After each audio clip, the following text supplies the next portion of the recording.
Making your own book cloth is a fairly easy thing to do, and you can use almost any fabric for your books if you first follow these directions for sealing the back. Sealing it strengthens it, keeps it from stretching while you are working with it, and perhaps most importantly, keeps glue from seeping through the weave of the fabric and ending up on the front side, ruining your cover. That's what happened here. You just need a few simple materials. You'll want to make some paste in advance. You'll see a simple recipe for wheat paste in the written instructions on this page. You need fabric, of course, and a thin paper to use for the backing. Japanese rice paper works best, and Japanese kozo is an inexpensive, appropriate, and readily available paper. First, cut your fabric to approximately the size you think you will want. This doesn't have to be exact, as you will trim it to its final size later. Find a suitable surface for the next step. I use a glass shelf that I bought at IKEA for $15. These shelves are quite heavy-duty, nearly unbreakable, and have safe rounded edges. I use them for lots of different things, including mixing ink for prints, but they are perfect for making book cloth as well. If you don't have a glass pane, you can use a cutting mat, tabletop, or even a window. Next, prepare the backing paper. Cut a piece of backing paper larger than the fabric so that it will overlap the edges of the fabric.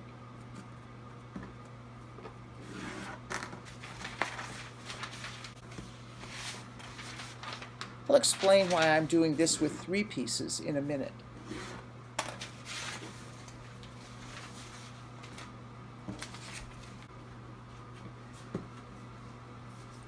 Place the fabric face down on the surface you've chosen. Spray the surface and the fabric lightly with water to allow it to stick slightly to the surface. This will keep it from moving around as you are working with it and the paper backing.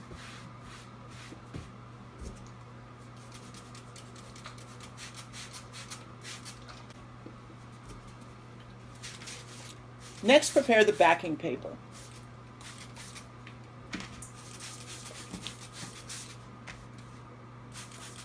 Place the paper on a surface that you can glue on. Again, this could be a cutting mat, a tabletop protected by waste paper, or another one of those handy glass shelves. Spray the paper lightly with water and brush it out to relax the fibers.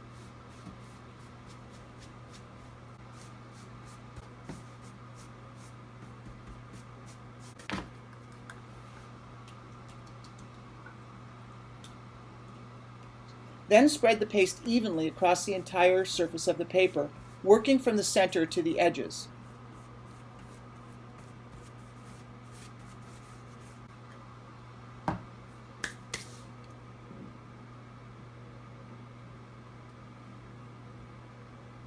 The next step is a bit tricky because the paper is so wet and flimsy and also covered with paste, so it will want to fold in on itself and glue itself together. If you are trying to cover a large piece of fabric, you might want to use 2 or 3 smaller pieces of paper, as I've done here, rather than one large, unwieldy piece. Once you have the paste on the paper, you will want to place it on the back side of the fabric, glue side down, of course.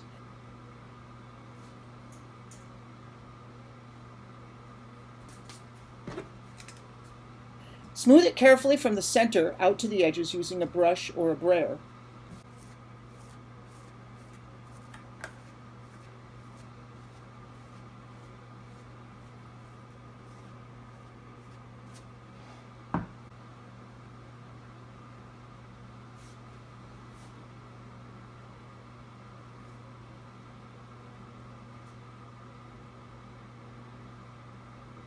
This step can also be a little tricky if you are piecing several pieces of paper together. You want to get the seams to line up as closely as possible without any gaps and without much, if any, overlap. While it may seem at times as if I'm hurrying with this process, it's only for the sake of keeping this demo short. There is no reason at all to hurry as you do any of this. The paste does not dry quickly, and it is very forgiving as you move the paper around. The weak link is the flimsiness of the wet paper, so take your time and be gentle as you walk the paper into place.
Lastly, let everything dry thoroughly.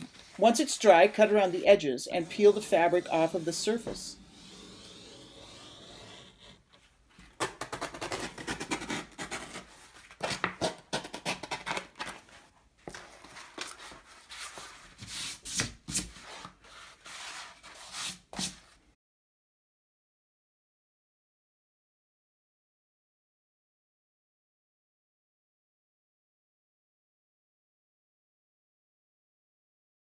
If you used wheat paste for this, the cleanup is easy. Just spray with water and use a razor blade or a razor scraper to clean up the glass.